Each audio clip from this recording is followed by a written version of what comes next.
proses syutingnya seperti apa sih, kan tadi juga ada di tambang, ada seperti apa sih proses syutingnya?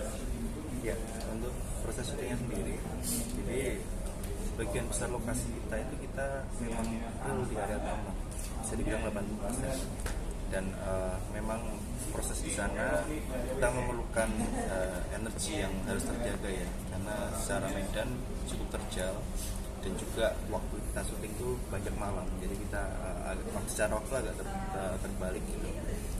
Tapi kita dari awal memang tahu konsekuensinya, kita punya lokasi yang tidak mudah, dan dari situ kita juga mendapatkan banyak hal yang mungkin ketika tidak di lokasi itu filmnya tidak akan sekuat yang sekarang ini tercipta.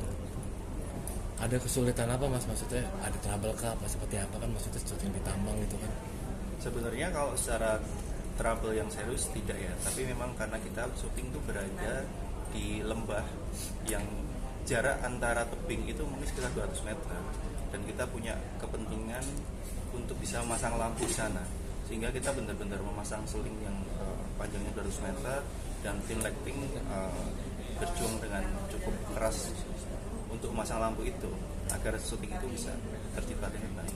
Ya, dan secara logistik kan juga itu titik yang tidak bisa dijangkau oleh kendaraan yang biasa gitu kan. Jadi betul-betul transit pakai jeep ke bawah, jadi ratusan kilo itu ya setiap hari seperti itu gitu. Dan itu ya memang lokasinya semua malam gitu. Jadi bisa dibilang memang mulai dari siang hari sampai pagi, siang hari sampai pagi. Jadi kayak balik aja lah. Untuk pemilihan castnya sendiri dari Raihanun yang lain seperti apa pemilihan casting kah atau? Ya, kalau untuk Raihanun khususnya dari awal ketika saya menulis, karena saya juga menulis cerita ini, saya juga membayangkan bahwa cerita ini sangat cocok jika dimainkan oleh Raihanun. Dan ketika aku coba sharing dengan Mas Iqbal sebagai produser, ternyata kita punya bayangan yang sama.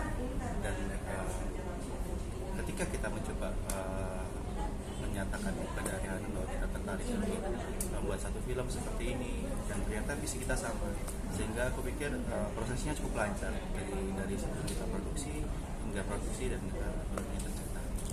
Ingin mengangkat moral apa sih sebenarnya di film ini gitu maksudnya? Ya, bagi saya sebenarnya walaupun ini film horor, tapi film ini tidak hanya untuk membuat ketakutan atau menakut-nakuti ya, tapi ada pesan sosial dan pesan tentang kemanusiaan yang ada dalam film ini yang mungkin itu menjadi penting untuk teman-teman tahu. Berarti bisa dibilang ini ide ceritanya berawal dari tulisan masyarakat sekitar ya, terkait dengan penangkapan kayak ilegal lah ya, kayak ada di luar masyarakat kita yang dimana terus di bumbu ada horor ya, bisa bilang gitu. Iya, aku pikir karena horor juga media yang efektif ya untuk mengungkapkan hal-hal yang mungkin itu cukup sensitif ketika kita ungkapkan secara gamblang. Jadi media horor ini malah akan lebih mudah menjangkau banyak kalangan, dan beberapa hal memang itu kita coba lihatkan secara metafor.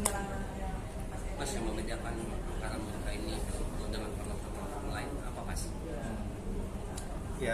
Ya seperti yang saya bicarakan sebelumnya, memang di film ini kita juga bicara tentang sosial dan humanisme ya di sini. Dan selain itu film ini kita benar-benar develop dengan serius, kita riset dengan serius, dan di dalamnya juga banyak teman-teman profesional yang terlibat. Dan kupikir ketika kita benar-benar maksimalkan film ini layak untuk ditonton. Poin positif yang bisa diambil dalam film ini?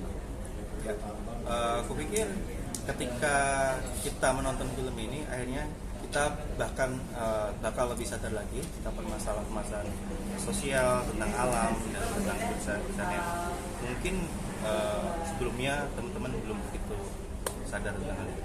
Bisa dibilang kerusakan lingkungan gitu ya, salah satunya. Ya, tasing juga. Jadi pada saat film pun kita tidak berfokus hanya pada misalnya oke ini horor, oke sosoknya apa yang nakutin apa segala macam, tapi ya kita pikirkan gitu apa sih sebenarnya yang selain hanya dengan memikirkan sosok yang menakutkan itu, tapi sebenarnya menakutkan itu apa sih yang membuat kita di situasi yang menakutkan. dan pada saat kita cari memang hal-hal kayak gitu bukan hanya hantu atau apa gitu ya, tapi situasi, kondisi lingkungan kita apa segala macam itu yang bisa membuat kita berpikir gitu bahwa saat ini terjadi dan bahkan di lingkungan ini terjadi, kalau kita nggak aware ya akan lebih menakutkan. Presentasi horor sama kejadian realistis tulisan masyarakat berapa persen? Sebenarnya itu kita kemas ya, kita jahit gitu ya. Jadi sebenarnya ya hampir semuanya itu ya situasi yang menegangkan dan horor itu tadi itu ada sepanjang film. Bahkan kita memang waktu itu berpikir bahwa sebisa mungkin gimana ya cara untuk penonton itu tidak ada istilahnya, tidak ada nafas gitu untuk menikmati film ini, karena memang kita jahit sangat intens itu sih.